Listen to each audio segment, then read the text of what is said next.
By way of introduction, my name is Jeff Aaron. I run marketing at Mist, and I'm actually very excited to be here. This is Mist's first Mobility Field Day. I'm here with Sudhir Mata, who runs our product group, and Bob Friday, who's our co-founder and CTO. Even though this is our first Mobility Field Day, I've actually done a couple field days before in the past, and what I'm really excited about is the opportunity to, one, give you guys a deep dive into our technology, also hear your guys' feedback as to what you like and don't like, but also we're going to talk about what's happening in the industry and where we think Mist can help evolve to help satisfy those requirements. So that's what we're going to do over the next 2 hours or so, and hopefully it's a very interactive session, which, as Tom mentioned, I have no doubt it will be. Before I kind of get started, though, on the intro section as to kind of the background, it's maybe worthwhile just to give a big high-level elevator pitch on Mist. For lack of a better term, what we're doing at this company is building a wireless network. So we're all about creating, and we've brought to market the first AI-driven wireless LAN, which really uses machine learning and modern cloud elements to really do two primary things. The first thing is all about bringing Wi-Fi into the modern smart device era. So it's all about using proactive operations. It's all about using predictive recommendations. It's all about giving better visibility into the user experience, not necessarily just the network, but the user experience. So Wi-Fi for the first time is more predictable, more reliable, perhaps most importantly, more measurable. So it's all about managing wireless now as a service that's more predictable, reliable, and measurable. The second thing we're going to talk about here is also expanding wireless so you can now do more with wireless. So it's all about introducing new indoor, personalized, location-based experience on top of your wireless. So the second thing we'll talk about is the convergence of Wi-Fi with Bluetooth Low Energy and even IoT. So now you can get all that in a single integrated platform so you can do everything you want and more with your mobility experience. So the next 2 hours are going to run a little bit like this. So I am going to do a little bit of a 10, 15-minute intro on the Mist platform. For those not familiar with it, what is the elements of our learning platform? How does it work? A little bit high-level stuff and how we've been doing to date since shipping about a year ago.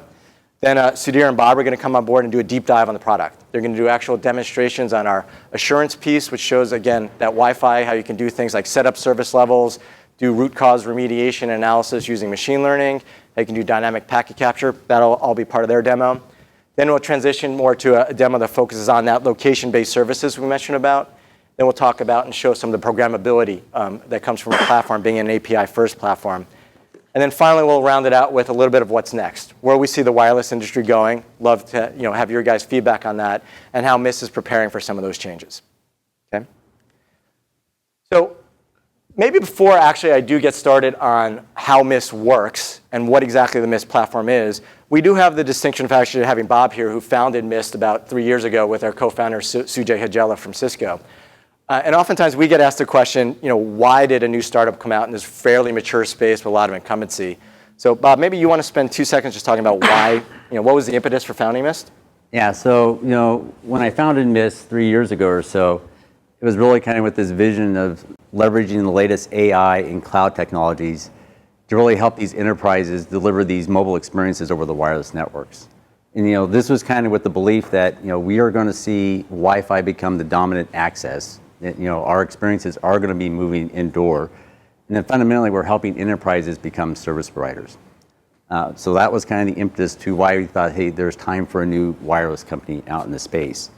When I started Aerospace people remember Aerospace 17 years ago, that adventure was really founded around trying to help enterprises manage thousands of APs in their network for their employees, right? That was the adventure and the transition around moving from autonomous to controllers. With Mist, we're really working on 3 market transitions that we're helping enterprises with. And we're basically, this time around, helping enterprises really become service providers and helping them manage end-to-end services. In the aerospace adventure, it was more around helping them manage some sort of AP or something. Here, we're starting to transition to a world where we're helping them manage end-to-end services that they're trying to put on top of these networks. And the first market transition that we're helping them with is really this BLE Wi-Fi convergence transition. And it reminds me a lot of the old Wi-Fi days. When Wi-Fi first started, Wi-Fi started as kind of this nice-to-have thing. It really wasn't until Intel put Wi-Fi into our laptops. That was the catalyst that really kind of got Wi-Fi to go from a nice-to-have to a must-have. For those who are around as long as I have been, they may not remember, but there was a day when it was hard to sell Wi-Fi to an IT guy. With BLE, I see a very similar plot playing out here. Apple put their iBeacon technology into all their iPhones about 3 years ago, 2013 or so, right? And with that transition, we now have BLE in Wi-Fi, BLE in all our Android and Google laptops. So that's the beginning of that transition. The other interesting thing about this transition is where Wi-Fi tends to be an IT discussion, this transition is really a marketing discussion. Back in my aerospace days, it was the employee driving Wi-Fi into the IT and dragging it into the enterprise. In this transition, it's really the marketing dragging BLE into the enterprise IT departments and pulling it in. The other major transition that got me to start the company was really around this consumption model. That, hey, we're starting to see a model where all the core enterprise services are really moving from the enterprise to cloud. Salesforce, HR, payroll. Wireless is kind of the last man standing inside of the enterprise. And we're starting to see a trend where even that is starting to be moved to more of a cloud service model. And when you look deeply at what's going on here, you see two trends there. You see this services moving to the cloud. You also see wireless access becoming the dominant access. So when you start to see those two trends happen, it kind of raises the question of what would you do? Would you design a different network for that type of architecture? Would ACLs and VLANs still make sense when that happens? And probably the third transition is really what I call this evolution from IT to ops. And here, this is where Mist is focused on. And this is really one of the real reasons I started Mist, was there was need for a new architecture in wireless networking. When you look at this transition, it's really about trying to help the enterprise IT guy move to more of an API paradigm.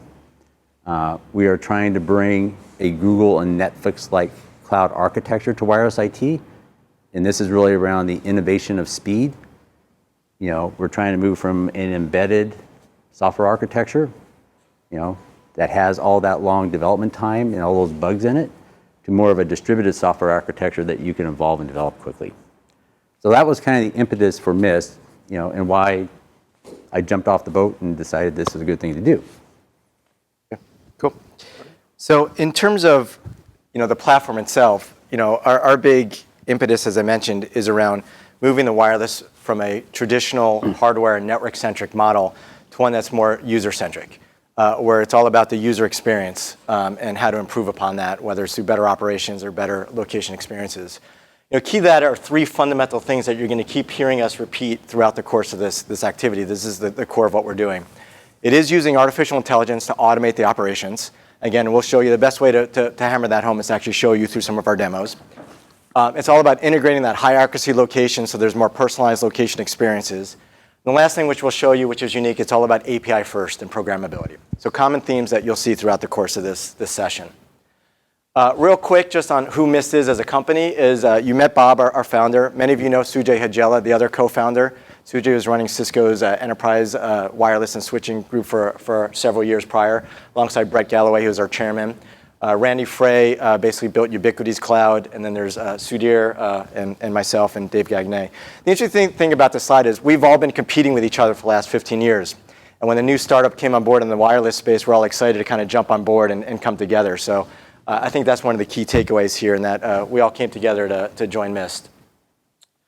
AI. So we talked about it. Tom already joked about it once. It's perhaps one of the most overused terms in tech right now. I think if you drive up 101, you'll probably see 15 billboards on the way here about AI. In fact, I think Gartner said by 2020, every IT product is going to have some type of AI in some way, shape, or form. But the fact of the matter is, it's just not a marketing slogan for us. We do take it very seriously. It is the core of what we're doing in terms of a wireless LAN platform. And so maybe, I know, Bob, you just got comfortable. Maybe you want to come back up and talk a little bit about why Mist AI is different from, I think, some of the other nomenclatures out there. Yeah, so, when I started Mist, we had this vision of building this AI virtual wireless assistant. So when you start an AI wireless company, it starts with a unique blend of DNA. You have to start with kind of this domain expertise, that can actually do something with this data.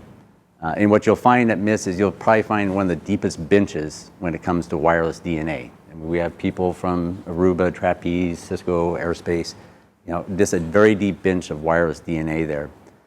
The second ingredient into building a wireless AI company is really around data scientists. And this is where you've got to bring in people who actually understand the math and the statistics and the data that you're trying to manipulate.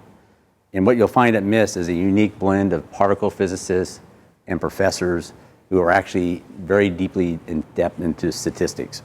Amazingly, I found particle physicists actually make very good data scientists when you're working with very complicated problems. And probably the third thing is you need a cloud. You need a team that has actually built a cloud at scale. And what you'll find at MIST is a very deep bench of people who have actually worked at very large cloud companies and have built services that actually have scaled in the past. So when you look at MIST and what's unique in MIST, it starts with the team. As with any startup venture, it's really the team. It's a team sport. You need to have a strong team to get to the finish line. Probably the second thing you'll find unique at MIST is really around this converged BLE Wi-Fi solution. This is a grounds-up built solution end-to-end to deliver actual location-based services.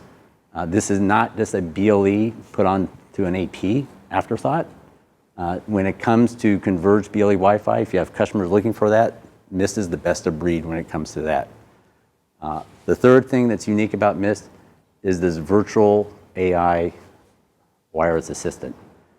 This is the vision of fundamentally changing how we are going to be managing our wireless networks in the future and providing visibility all the way down to these end user experiences. So those are the three things to remember: team, converged BLE Wi-Fi, and virtual wireless AI assistants. That's what makes MIST unique right now. Thanks, Bob. So real quickly, our platform, and it's not really showing up on the screen. Hopefully it's showing up on the viewers there. I apologize for that. So we do actually sell access points. We do have two families of access points, the AP family and the BT11 family. In fact, we announced two new platforms on the AP family today that's in front of you guys in terms of an outdoor access point. We have our high-end AP41, which is our flagship. We just had actually announced an AP21, which is a middle range one, as well as then our BT family, which is Bluetooth only. Perhaps more interesting is the fact that this is all 100% operated and managed by the MIST Cloud. This was a purpose-built cloud built on modern cloud elements. Again, we had the luxury of starting from scratch. We had a clean sheet of paper when we designed the product, and we actually looked at how LinkedIn and Facebook and Google were able to collect hundreds of, millions of petabytes of data and do information with that, and that's what we did with our modern cloud. So it's built using things like Storm and Spark and Kafka and containers for portability, reliability, distributed performance, and that's all built into our architecture here to do things at scale. And then last thing is, which we'll show you, is the AI benefits. So actionable insight, event correlation, predictive recommendations, high accuracy location. These are all things that are come out very soon when we talk about our learning platform, our learning WLAN. To Bob's other point, it is all about shifting wireless to wireless as a service. So on top of our platform, there are services that are offered. Today there's 3, we're constantly adding more. In fact, we just added this third one in February, the asset visibility. But the 3 platforms that are available today are assurance, primarily Wi-Fi assurance. So again, it's that service levels, it's the troubleshooting, it's the all the simplified operations you want for your Wi-Fi, which we'll show you.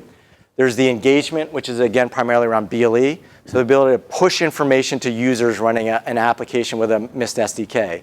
So things like indoor turn-by-turn directions, proximity-based messaging are examples of BLE engagement that you can use over the same infrastructure that you're using for Wi-Fi. The last thing that we'll show you is asset visibility. That same infrastructure can help track wheelchairs, track pallets, track elderly patients in a hospital, track kindergartners, track employees if there's an emergency on campus. So again, that's all built into the same infrastructure using the Converged platform.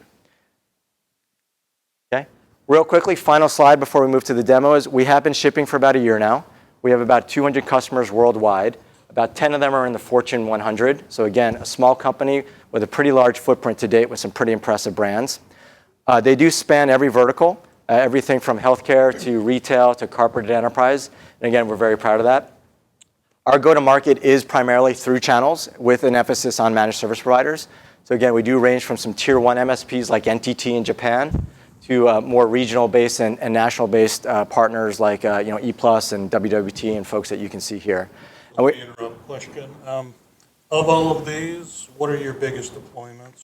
Yeah, good question. So there's several deployments that are relatively large. So Swan and Dolphin is one of our flagship accounts. It's basically their entire network is deployed right now for, it's primarily for both Wi-Fi and BLE, but primarily for BLE. And we're actually going to show you some information on that. But for example, they're using it so when you come on site, they want to greet customers, greet guests as well, offer different offers across the hotel, but also for the convention center. They want to have very tight analytics to know which spaces are heavily trafficked and which not. So that's an example of one of our top ones. Brickell Mall is another big one which we'll show you guys. It's a premier mall in Miami. We'll actually show you their wayfinding demo. So they want an ultimate experience where when you're on site, you can actually navigate your way to different retail environments, as well as all the analytics.